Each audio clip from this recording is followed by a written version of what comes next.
As you already know, I'm fighting serious charges right now. But I'm innocent, that's one. Two, I've been fighting my whole life, so I'll get through this. But just understand how they can get you jammed up. You don't know nobody, you ain't got nothing to do with nothing, they still get you jammed up. Rappers, we are a target. Just be careful out there, watch who you associate with, watch who people bring you around. And I'll see y'all soon, God willing. On the morning of June 15, 2023, a popular rapper was slashed across the face in a brutal ambush inside a New Jersey jail, while waiting sentencing for a string of federal charges. Officers at the Essex County Correctional Facility, 354 Doremus Avenue in Newark, New Jersey, rushed to the unit after alarms signaled a violent altercation. There, they found 36-year-old Caswell Sr., known to the world as Casanova, bleeding heavily, his uniform soaked, and his face torn open by a blade. Just hours earlier, Casanova had submitted a personal letter to the court denouncing the gang life he had once been linked to, a move that many believed would mark the start of his redemption. But inside those walls, that kind of defiance doesn't go unnoticed. And the man who struck him wasn't just another inmate. He was someone whose name would soon echo through this case. Because what happened in that hallway wasn't random, it was deliberate. It was a warning, and it was far more chilling than anyone on the outside could have imagined. This is the story for Caswell Sr. Baby, I love you like cooked food. You know, I'm a whole gangster, tough dude. I'll see you soon. I love you like cooked food. I love you too. And tell me that he love me, ain't that lovely? They say lightning never strikes in the same spot, but then it struck me. Or who else gonna hold you down, nigga, but me? And I hope that you hearing this. Please don't shed a tear to this, cause word to my period, I'm a visit monthly. I'm trying not to lose my sanity. Please, judge, don't take away my family again. Not again. Cause if I can't break him out, I'm breaking in. And if he take it this far, he gotta win. Cause he ain't do none of that shit they say he did. He got kids and a wife. It's not the way this shit goes. This not relationship goes. He's targeted, but they get the blogging and never caught him with guns and drugs, but he's still charged with it. That shit that I don't get. Because I miss the sex, I miss the arguments, then us resolving it. But you'll be home soon. I don't care. I'm not surprised that Nobody, niggas talk all that shit, man. Niggas talk all that shit. I'm talking about all these rappers and all these fake gangsters, man. Niggas, you go to the feds for fucking Rico, and they offer you 20 years and you're a millionaire. You're telling. Caswell Sr. was born on October 27, 1986, in Flatbush, Brooklyn. He was the son of Antiguan parents who immigrated to New York in search of a better life. But from his birth, life was not kind to him. Caswell came into the world during a turbulent time in the city's history. While his early years were surrounded by poverty, violence, and a community riddled with systemic neglect, he was also raised within a strong cultural foundation that prized hard work, loyalty, and family. Growing up, Caswell was the middle child among 3 siblings. While not much is publicly known about his parents' occupations or family dynamics, those who knew him described a boy with a naturally loud personality, a quick wit, and an electric energy that made him unforgettable. Even as a child, Caswell stood out, not just because of his sharp tongue or bold presence, but because he had a unique ability to command a room. Friends say he was charismatic, funny, and always knew how to make people laugh. But he also carried a chip on his shoulder, a need to prove himself, to never be underestimated. In school, Caswell's path was complicated. He attended George Westinghouse High School in downtown Brooklyn, the same school that produced several future hip-hop legends, including Jay-Z and the notorious B.I.G. But Caswell never finished. Like many young black boys from underserved neighborhoods, he became another statistic, one of the many students who fell through the cracks of an education system that often overlooked them. He dropped out in the 10th grade not because he lacked intelligence, but because he lacked support. He would later describe his experience in school as one where he felt misunderstood and boxed in, with teachers quick to discipline but slow to understand. Caswell didn't waste time after leaving school. He threw himself into work, hustling on the streets, and doing whatever it took to provide for himself. He worked various jobs, including construction and custodial work, but nothing seemed to stick. He was constantly seeking a way to climb out of poverty, and eventually that led him to music. In the mid-2000s, Caswell started performing under the name Casanova, a nod to both his real name and his larger-than-life personality. He wasn't classically trained or polished, but he had raw talent. He started by rapping in his neighborhood, often freestyling with friends outside apartment buildings and corner stores in Flatbush. Sometimes, he would call friends who were still in prison and trade verses over the phone, keeping his skills sharp and his voice loud. Caswell didn't have a studio at first. He recorded on basic equipment and pushed his music through social media and free platforms, anything to get his name out there. He believed that if his story was honest enough and his voice raw enough, people would listen, and they did. Soon his name started spreading through the Brooklyn rap scene. He had a style that stood out, loud, aggressive, and unapologetic. He didn't try to sound like anyone else. His music was shaped by his time behind bars, his struggles in the street, and his refusal to back down. Everything he put out felt urgent, like it needed to be heard. In 2016, his breakout single Don't Run changed everything. The track was loud, hard-hitting, and full of energy. It was a warning and a message all in one. It spoke to the streets, to people who had been through the system, to anyone who knew what it felt like to survive. The song caught fire almost immediately, racking up views, shares, and cosigns from major artists. Suddenly, Caswell wasn't just a guy from Flatbush with a story. He was an artist with a platform. What set him apart wasn't just the music, it was the way he carried it. He told people he wasn't pretending to be tough or selling a fake image. He had lived the things he rapped about, and now that people were finally listening, he wanted to use his voice to build something bigger. But his rise in the music world didn't erase the past, it only amplified it. Because before he was Casanova the rapper, he was Caswell Sr., inmate 06A0277. At the age of 19, Caswell was sentenced to between 6 and 15 years in prison for robbery, burglary, and gun possession. According to official records, he served approximately 7.5 years behind bars from 2006 to 2013.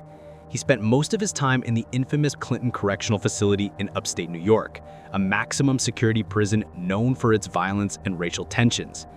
Caswell later admitted that prison changed him, not just hardened him, but woke him up.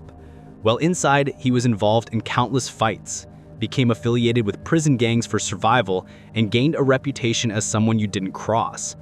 But it was also in prison where he began to reflect. He started writing, thinking, and planning for the life he wanted on the outside. He didn't want to die in a cell. He wanted more. When he was released in 2013, he returned to Brooklyn a different man, older, more focused, and determined to make something of himself. He launched into music full force, and by 2016, he had signed with Roc Nation, Jay-Z's label. Casanova's energy, voice, and realness set him apart. He wasn't trying to be something he wasn't. He was simply telling the truth. And the industry responded. He dropped 2 successful mixtapes and released an album titled Behind These Scars in 2019, a title that was both literal and symbolic of his journey. But despite his transformation, Caswell's ties to the street never fully disappeared, because Caswell was a reputed member of the untouchable guerrilla Stone Nation, a subset of the Bloods. This group, operating primarily out of New York, was known for drug trafficking, racketeering, robbery, and violent assaults.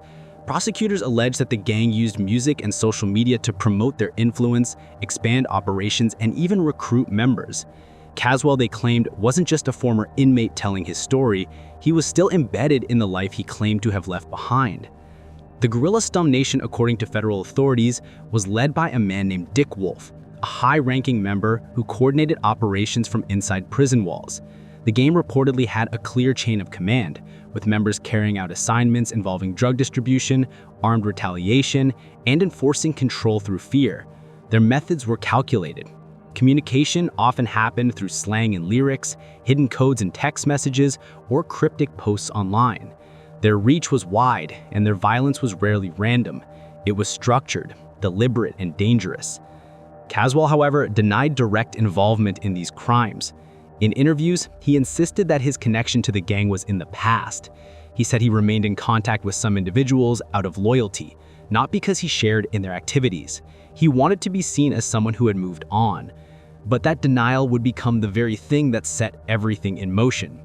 Because once federal agents began building their case, every lyric, every post, every association became evidence, and the question that lingered, whether Caswell was truly out or still in, would become the dividing line between a successful rap career and a federal indictment. But what happened next would leave the hip-hop world in disbelief. On December 1st, 2020, Caswell Sr. was officially indicted in a sweeping federal case alongside 18 other members of the untouchable Gorilla Stone Nation. The indictment was explosive: conspiracy to commit racketeering, drug trafficking, firearms offenses, and acts of violent assault. Prosecutors alleged that Caswell, known to the world as Casanova, had not left the street life behind at all. Instead, they claimed he was a key figure who had personally distributed crack cocaine, attended gang meetings, and used his fame and platform to elevate and expand the gang's reach. And then less than 24 hours later, he made a decision that would seal his fate. On December 2nd, 2020, Caswell turned himself into federal authorities in Manhattan. His arrest stunned the music industry. Just months prior, he had appeared in schools talking to troubled youth, warning them about the dangers of gang life. On podcasts, he had spoken openly about prison, redemption, and growth. His transformation had felt genuine. He was the success story people wanted to believe in. But now, that story was unraveling. And fast. In the following month, Caswell sat behind bars as his legal battle played out. He initially pleaded not guilty, denying all charges. His defense team argued that he was being unfairly targeted because of his past, and that prosecutors were misinterpreting song lyrics and social connections. But the feds weren't just relying on music videos. They brought forward wiretaps, texts, surveillance, and informants. They were building a timeline, and that timeline painted a damning picture. And soon, the pressure would prove too much to fight. On May 11, 2021, Caswell Sr. appeared in federal court and pled guilty to 2 major counts: racketeering conspiracy and narcotics conspiracy. In his statement, he admitted to participating in a 2018 robbery in New York City and to trafficking over 100 kilograms of marijuana. It was a pivotal moment. For years, Casanova insisted he had cut ties to the gang. But in that courtroom, he publicly acknowledged that he had still been involved, just in different ways. But what happened next would take this case from headlines to a nightmare.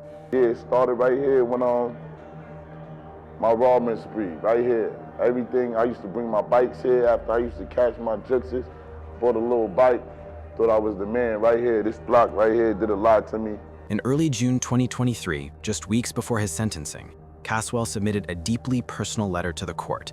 In it, he denounced the Gorilla Stone Nation, laid bare his mental health struggles, and revealed that he had even battled thoughts of ending his own life. For supporters, it looked like the final chapter of his transformation, a man breaking free from the life that had defined him for so long. Inside the walls of the correctional facility, however, freedom comes at a price.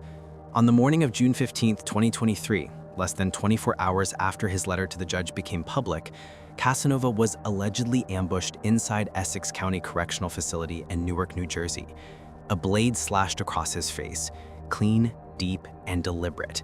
It tore from the corner of his mouth across his cheekbone, slicing through muscle and leaving him drenched in blood. He didn't collapse right away, but the impact was immediate. His uniform darkened, his vision blurred. Panic spread across the tier. The man behind the attack was Ulysses Lugo, a fellow inmate with no known affiliation to Casanova, but someone whose name would now be etched into this chapter of his downfall. Lugo wasn't part of the rapper's crew. He wasn't famous. But inside prison, reputation is currency. And slashing a high-profile figure like Casanova, especially after he denounced the Gorilla Stone Nation, wasn't just violence. It was a message. Whether Lugo acted alone or on someone else's orders was never officially confirmed, but the timing, it was impossible to ignore. Casanova had just publicly broken ranks, and inside these walls, that kind of defiance doesn't go unpunished. And Casanova didn't take it lying down.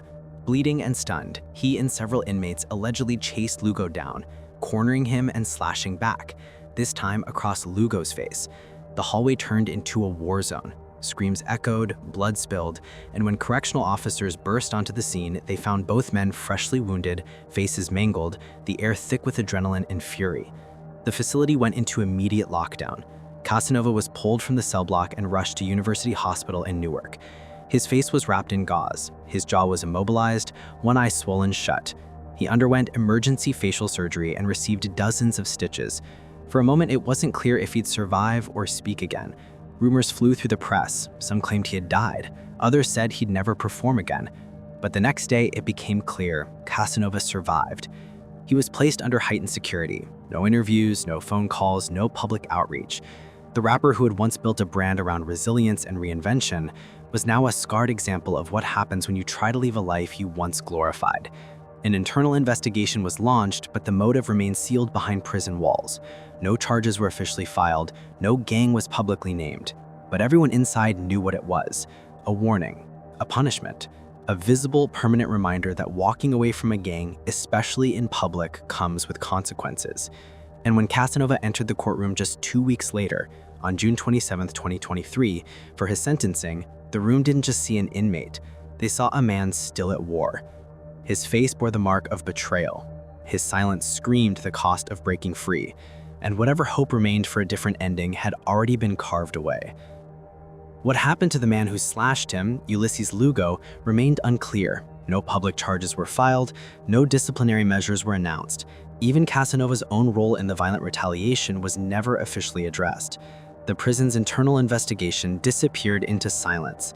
And just like that, the truth about that day, who ordered it, who allowed it, vanished behind locked doors. But the scar remained. On June 27, 2023, Caswell Sr. stood before a judge for his sentencing. The courtroom was quiet, filled with family members, fans, and reporters. Despite arguments from his lawyers highlighting his personal growth and community work, the court sentenced him to 1,888 months in federal prison, nearly 16 years. The judge noted that while Casanova had shown potential for change, his influence had been used not to uplift, but to reinforce the very violence and chaos he claimed to have escaped. And just like that, the empire he built came crashing down. The same music that had launched him into fame became part of the evidence that helped convict him.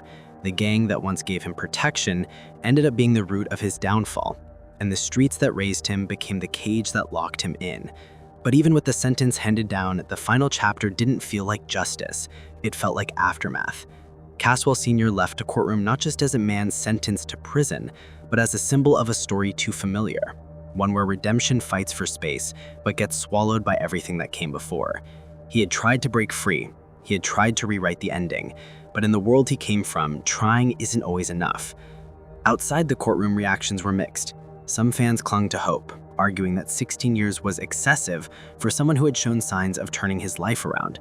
Others pointed to the facts, the guilty plea, the gang connections, the violent legacy, and said the sentence was deserved.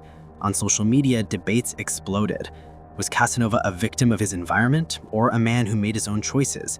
Was he proof that the system never really lets you change, or proof that fame can't wash away your past? Within the hip-hop community, the silence was louder than the headlines. A few artists posted tributes, others distanced themselves completely. For the industry, it was another sobering reminder of how closely the lines between rap and real life can blur, how quickly a stage name can become a case file. Meanwhile, Caswell was transferred to a federal facility. His scar, still healing, followed him through intake.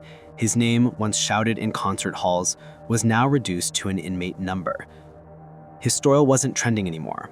It had faded into the background noise of a system that has seen it all before. The implications ran deeper than one man. For young artists watching his rise and fall, it was a warning. The streets don't forget, and the past has a long memory.